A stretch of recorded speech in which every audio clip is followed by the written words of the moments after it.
Hello friends, welcome to government job idea. So forest டிபார்ட்மெண்ட்டில் தான் வந்து பாருங்கள் உங்களுக்கு இந்த ரெக்யூர்மெண்ட் கொடுத்துருக்காங்க. ஸோ இதில் வந்து forest card, so technical assistant, driver கேட்டகரிக்கு வந்து உங்களுக்கு போஸ்டிங்ஸ் வந்து உங்களுக்கு வந்திருக்கு. ஸோ கல்வி தகுதினா நீங்கள் குறைந்தபட்சம் 10th பாஸ் பண்ணதுலேருந்து இங்கே டிகிரி வரைக்குமே இதுக்கு எலிஜிபிள் தான். சேலரின்னு பொறுத்த வரைக்கும் 29,200லேருந்து 92,300 வரைக்கும் சேலரி வந்து இருக்கும். ஸோ சேலரி வந்து போஸ்டிங் தகுந்த மாதிரி உங்களுக்கு வேரி ஆகும். பெண்களுக்குலாம் வந்து ஃபீஸ் அந்த மாதிரி எதுவுமே கிடையாது. லாஸ்ட் டேட் வந்து பாருங்கள் 10th ஆகஸ்ட்டுக்குள்ளார நீங்கள் ஆன்லைனில் அப்ளை பண்ணிக்கலாம். குரூப் சி லெவலில் வந்து உங்களுக்கான போஸ்டிங்ஸ் வந்து உங்களுக்கு வந்திருக்கு. ஸோ இப்போ அந்த வேலைக்கான நோட்டிஃபிகேஷன் டீட்டெயில்ஸ் நம்ம பார்க்கலாம். நீங்கள் இப்போ தான் நம்ம சேனலுக்கு ஃபர்ஸ்ட் டைம் வரீங்கன்னா சப்ஸ்கிரைப் பண்ணிக்கோங்க. Okay friends, so Indian council of forestry research and education டிபார்ட்மெண்ட்டில் தான் வந்து பாருங்கள் உங்களுக்கு இந்த ரெக்யூர்மெண்ட் கொடுத்துருக்காங்க. இது வந்து ministry of environment, forest and climate change department கீழே வந்து வருது. ஸோ இங்கேருந்து குரூப் சிக்கான ரெக்யூர்மெண்ட் வந்து கொடுத்துருக்காங்க. ஆன்லைன் மோட் அப்ளிகேஷன் தான். லிங்க் என்னையிலேருந்து ஓப்பன் ஆகுதுன்னா 14th ஜூலைலேருந்து லிங்க் வந்து உங்களுக்கு ஓப்பன் ஆகும். அன்னையிலேருந்து நீங்கள் அப்ளை பண்ணிக்கலாம். ஸோ லாஸ்ட் டேட் வந்து பாருங்கள் 10th ஆகஸ்ட் வரைக்கும் உங்களுக்கு டைம் இருக்குது. அதுக்குள்ளே நீங்கள் ஆன்லைனில் வந்து அப்ளை பண்ணுற மாதிரி இருக்கும். சிபிடி எக்ஸாம் வந்து சொல்லியிருக்காங்க. அது ஸ்டேஜ் 1 வந்து எப்போ இருக்குன்னா ஃபர்ஸ்ட் வீக் செப்டம்பர் வந்து டென்டேட்டிவாக டேட் கொடுத்துருக்காங்க. அதே மாதிரி வந்து ஸ்கில் டெஸ்ட், ட்ரேட் டெஸ்ட் வந்து ஸ்டேஜ் 2ல வந்து இருக்கும் அப்படிங்கிறதையும் கொடுத்துருக்காங்க.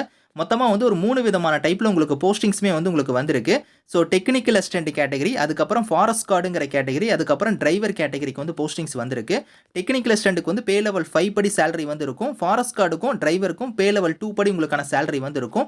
35,000க்கு மேலே உங்களுக்கு ஸ்டார்டிங் சேலரியே வந்து வரும். ஸோ இதில் வந்து பாருங்கள் குவாலிஃபிகேஷனை பொறுத்த வரைக்கும் இப்போ டெக்னிக்கல் அசிஸ்டன்ட்டுக்கு வந்து பேச்சுலர் டிகிரியில் வந்து பாருங்கள் சயின்ஸ் வித் பாட்னி, இல்லைனா ஜுவாலஜி, இல்லைனா அக்ரிகல்ச்சர், இல்லைனா ஃபாரஸ்ட்ரி, இல்லைனா பயோடெக்னாலஜி, இல்லைனா கெமிஸ்ட்ரி, என்விரான்மெண்டல் சயின்ஸ், இல்லைனா ஸ்டாட்டிக்ஸ், இதை வந்து ஒரு சப்ஜெக்ட் எடுத்து நீங்கள் படிச்சிருக்கணும். ஏதோ ஒரு சப்ஜெக்ட் எடுத்து நீங்கள் படிச்சிருக்கணும் அப்படிங்கிறத கொடுத்துருக்காங்க. அதே நீங்கள் ஃபாரஸ்ட் கார்டுக்கு அப்ளை பண்ணுறீங்கன்னா 12th வந்து நீங்கள் பாஸ் பண்ணியிருக்கணும். வித் சயின்ஸ் வந்து நீங்கள் படிச்சிருக்கணும். அது மட்டும் இல்லாமல் அந்த ஃபாரஸ்ட்ரி ட்ரைனிங்கான கோர்ஸ் வந்து நீங்கள் முடிச்சிருக்கணும் அப்படிங்கிறத கொடுத்துருக்காங்க. டிரைவர் கேட்டகரியாக இருந்தால் நீங்கள் 10th நீங்கள் முடிச்சிருந்தாலே எலிஜிபிள் தான். அது மட்டும் இல்லாமல் டிரைவிங் லைசன்ஸ் உங்ககிட்ட இருக்கணும். அது மட்டும் இல்லாமல் டிரைவிங் ஃபீல்டில் வந்து எக்ஸ்பீரியன்ஸ் வந்து கேட்டிருக்காங்க. ஸோ இதுதான் வந்து உங்களுக்கான குவாலிஃபிகேஷன். ஸோ அப்ளை பண்ணுறது வந்து பாருங்கள் இங்கே லிங்க் கொடுத்துருக்காங்க பற்றில இந்த லிங்க்கில் போய் நீங்கள் ஆன்லைனில் வந்து நீங்கள் அப்ளை பண்ணிக்கலாம். ஸோ 10th ஆகஸ்ட் வரைக்கும் உங்களுக்கு டைம் இருக்குது. ஸோ 14th ஜூலைலேருந்து லிங்க் வந்து ஓப்பன் ஆகும். அன்னையிலேருந்து நீங்கள் அப்ளை பண்ணிக்கோங்க. அப்ளிகேஷன் ஃபீஸ்னு பொறுத்த வரைக்கும் பாருங்கள், so SC, ST, PWD, ex serviceman அனைத்து பெண்களுக்குமே வந்து ஃபீஸ் வந்து கிடையாது. இவங்களை தவிர்த்து so general, OBC, male candidates எல்லாருமே வந்து பார்த்தீங்கன்னா இந்த ஃபீஸ் வந்து நீங்கள் பே பண்ணுற மாதிரி இருக்கும். டிரைவராக இருந்தால் வந்து பாருங்கள் 750 ரூபா உங்களுக்கு வந்து இதில் ஃபீஸ் இருக்கும். எல்லாத்துக்குமே வந்து ஸோ 700 ப்ளஸ் உங்களுக்கு வந்து பாருங்கள் 150 வந்து எக்ஸாம் ஃபீஸ், ரெண்டும் சேர்த்து 750 ரூபா உங்களுக்கான ஃபீஸ் வந்து இருக்கும் அப்படிங்கிறத வந்து கொடுத்துருக்காங்க. ஸோ இதில் ஏஜ் லிமிட் நான் சொன்ன பத்தில், அதாவது உங்களுக்கு வந்து பாருங்கள் டெக்னிக்கல் அசிஸ்டண்டாக இருந்தால் 21லேருந்து 30, ஸோ அதே ஃபாரஸ்ட் கார்டு டிரைவராக இருந்தால் 18லேருந்து 27 கொடுத்துருக்காங்க. இந்த ஏஜ் லிமிட் இல்லாமல் ஏஜ்லேருந்து உங்களுக்கு வந்து ரிலாக்ஷனுமே இருக்குது. அது நான் உங்களுக்கு லேட்டராக வந்து காமிக்கிறேன். ஸோ எக்ஸாம் சென்டர் வந்து பாருங்கள் உங்களுக்கு வந்து நம்ம தமிழ்நாட்டில் வந்து இதுக்கான சென்டர் எங்கே இருக்குன்னா ஸோ கோயம்புத்தூர் தான் வந்து இதுக்கான இன்ஸ்டியூட் வந்து இருக்குது.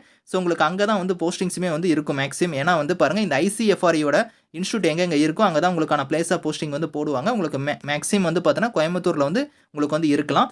அதே மாதிரி வந்து ஸ்கீம் ஆஃப் எக்ஸாமினேஷன் வந்து பாருங்கள் டெக்னிக்கல் அசிஸ்டன்ட்டுக்கு வந்து தனியாக வந்து பேட்டர்ன் ஆஃப் எக்ஸாம் கொடுத்துருக்காங்க. 100 கொஸ்டின்ஸ் 100 மார்க் வந்து இருக்கும். ஸோ அதே ஃபாரஸ்ட் கார்டாக இருந்தால் அதுக்கு தனியாக கொடுத்துருக்காங்க. அதுக்கப்புறம் ஃபாரஸ்ட் கார்ட்லேயே வந்து ஃபிசிக்கல் வந்து பார்ப்பாங்க. அந்த ஃபாரஸ்ட் கார்டு கேட்டகரிக்கு மட்டும் ஃபிசிக்கல்லாம் வந்து இருக்குது, மெடிக்கல் வந்து இருக்குது. ஸோ வாக்கிங் பண்ணுற மாதிரி இருக்கும். அதுக்கப்புறம் ஹைட்டு, ஜெஸ்ட் இதெல்லாம் வந்து கண்டிப்பாக வந்து செக் பண்ணுவோம் அப்படிங்கிறத கொடுத்துருக்காங்க. அதுக்கப்புறம் டிரைவர் கேட்டகரிக்கு வந்து பாருங்கள் பேட்டர்ன் ஆஃப் எக்ஸாம் வந்து எந்த மாதிரி இருக்குங்கிறதையும் இதில் கொடுத்துருக்காங்க. டிரைவர் கேட்டகரிக்கு வந்து உங்களுக்கு அந்த ஸ்கில் டெஸ்ட்லாம் வந்து செக் பண்ணுவாங்க. ஸோ மினிமம் குவாலிஃபைங் மார்க்குமே யூஆர் கேட்டகரியாக இருந்தால் 50% நீங்கள் எடுத்தால் குவாலிஃபை, ஓபிசிக்கு வந்து பாருங்கள் 45, எஸ்சி எஸ்டியாக இருந்தால் 40% நீங்கள் எடுத்தால் குவாலிஃபை அப்படிங்கிறத கொடுத்துருக்காங்க. இதுதான் வந்து உங்களுக்கான செலெக்ஷன் மெத்தட் வந்து இருக்க போகுது. ஸோ ஏஜ் லிமிட் நான் சொன்ன பத்தில் அது இல்லாமல் எஸ்சி எஸ்டியில் வரீங்க அப்படின்னா 5 இயர்ஸ் வரைக்கும் ஏஜ்லேருந்து ரிலாக்ஷன் இருக்குது. ஓபிசியாக இருந்தால் 3 இயர்ஸ் வரைக்கும் இருக்குது. பிடபிள்டியாக இருந்தால் 10 இயர்ஸ் வரைக்குமே வந்து உங்களுக்கு ஏஜ்லேருந்து உங்களுக்கு வந்து ரிலாக்ஷன் வந்து இருக்குது அப்படிங்கிறதையும் கொடுத்துருக்காங்க. ஸோ ஆன்லைன் மோட் அப்ளிகேஷன்னா உங்களுக்கு அந்த லிங்க்கில் போய் நீங்கள் வந்து அப்ளை பண்ணிக்கலாம். ஸோ உங்களுக்கு எதாவது டவுட்ஸ் இருக்குன்னா உங்களுக்கு வந்து பார்த்தீங்கன்னா கிளாரிஃபை பண்ணுறதுக்கு வந்து உங்களுக்கு வெப்சைட்லேயே வந்து உங்களுக்கு மெயில் ஐடியிலேருந்து எல்லாமே வந்து டீட்டெயில்ஸ் இருக்கும். நீங்கள் செக் பண்ணி பார்த்துட்டு நீங்கள் டவுட்ஸ் நீங்கள் கிளாரிஃபை பண்ணிக்கலாம். இந்த நோட்டிஃபிகேஷன், இந்த அப்ளை லிங்க்ஸ் எல்லாமே வந்து நான் கீழே வந்து டிஸ்கிரிப்ஷனில் வந்து கொடுக்குறேன். ஸோ செக் பண்ணி பாருங்கள். Thank you friends.